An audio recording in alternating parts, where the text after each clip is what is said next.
The Royal Navy's first kill in World War II? One of their own submarines. September 10, 1939.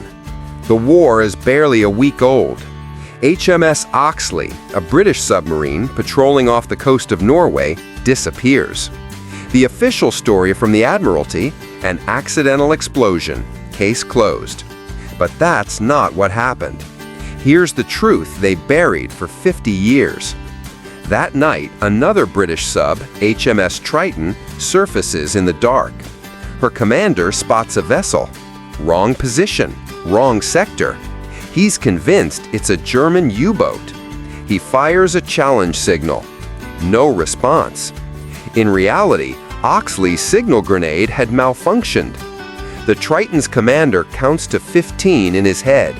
1 and 2 and 3, then gives the order. 2 torpedoes, 1 hits. HMS Oxley is obliterated. Only 2 survivors from the entire crew.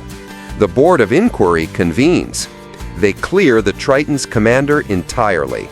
They assign 10% blame to Oxley's surviving commander for navigational errors. And the rest?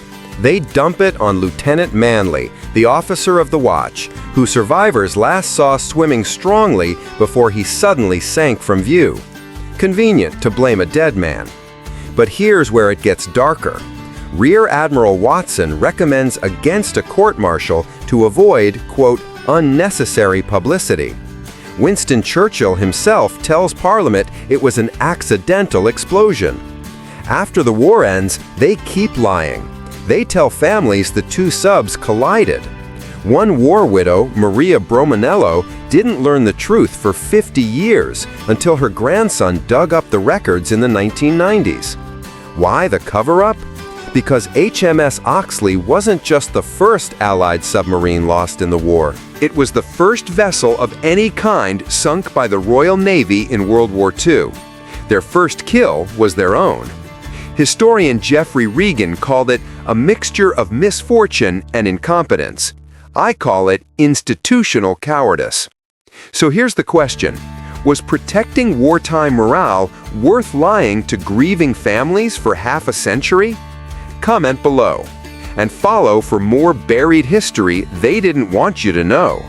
This story has layers I couldn't fit here.